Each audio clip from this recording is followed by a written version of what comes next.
The left recently took a break from defending criminals who reside in the United States to defend criminals who are bringing drugs into the United States. Let's get into it.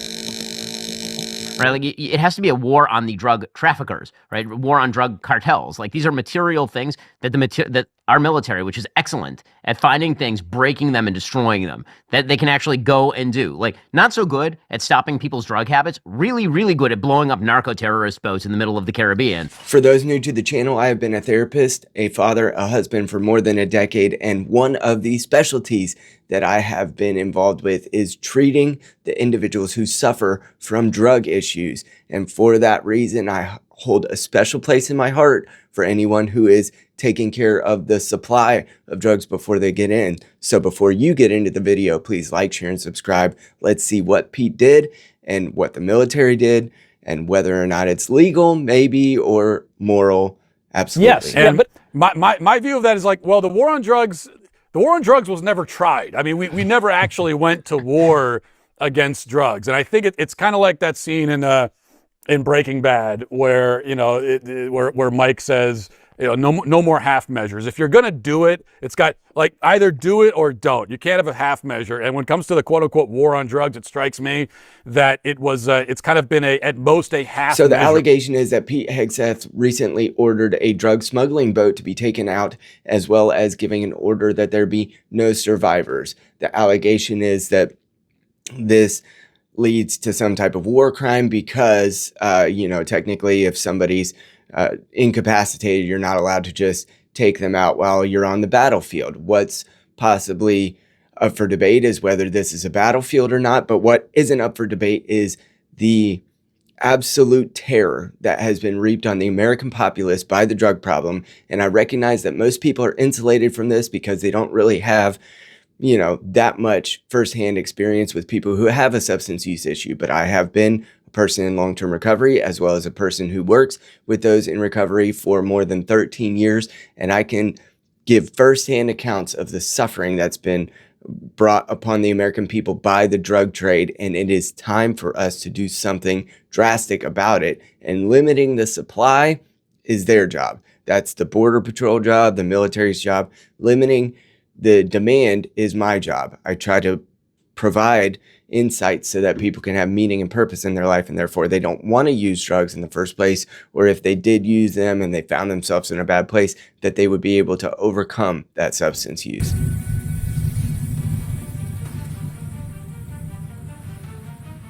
There are some very libertarian ends of the Republican Party who are also taking exception to what Pete Hegseth and the border protection is looking to do, or the War Department is looking to do in limiting the supply from Venezuela or other South American countries. However, if you really want to take a pious view at this, and Rand Paul or any of the other ones who are interested in, their libertarian ideas, saying that, drugs are okay, or generally we shouldn't be, using public power to be able to enforce these type of rules, and it seems drastic and all this stuff, come meet some of the survivors of addiction, or some of the families of the sufferers of addiction who lost their lives to the tune of more than 100,000 people per year over the last several years consecutively, and then come tell me that anything is off the table in terms of limiting the supply.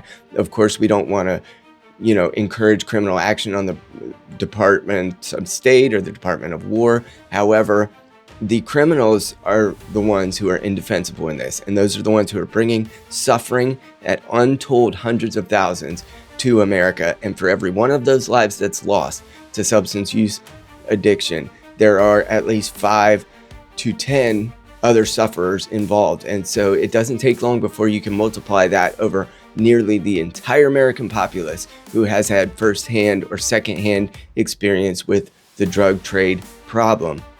And while part of our poverty or relative poverty, inflation, and other economic issues have led to increased drug use, one way to decrease the desire is to limit supply, because those people who otherwise would have had access to first-time drug use may never have it if the supply is limited, and therefore the clause, the satanic clause of substance use addiction would not have gotten in there in the first place. Maybe it's a pipe dream that the supply could actually be limited, but that's a pipe dream I'm willing to bet my career on, because I frankly spent a long part of my career trying to fight the supply and demand for drug use in America. And I pray and hope that this actually makes a difference, that the encouragement of drastic action against those who are bringing drugs into the country would make someone think twice, because right now it's just an easy on-ramp to relative wealth for those who live in some of these supply countries. There's a great book called Dreamland, where they talk about the narco terrorists that live in parts of Jalisco, Mexico, I believe it is, and some of the ways that they just get to buy multitudes of genes and send them home to their families based on their conduct in selling drugs here in the States and bringing drugs to the States, and how that makes them a local hero in their hometown, and how that makes basically the most sense for a career path for somebody who would otherwise live in stark poverty. That kind of drug trade needs to no longer be an easy on-ramp, and someone thinking twice about entering into that drug trade might save 20 lives here in America. And if we're truly America first, we have to act like it in all facets. And one of the ones I've been most privy to is the drug trade and its deficits, all those lives that have been lost, and then all of the children who suffered because their parents were lost, and then all of the children who weren't propagated because there were no longer parents to have them. These are all the consequences that this drug trade has reaped. Any action is good action. Thank you.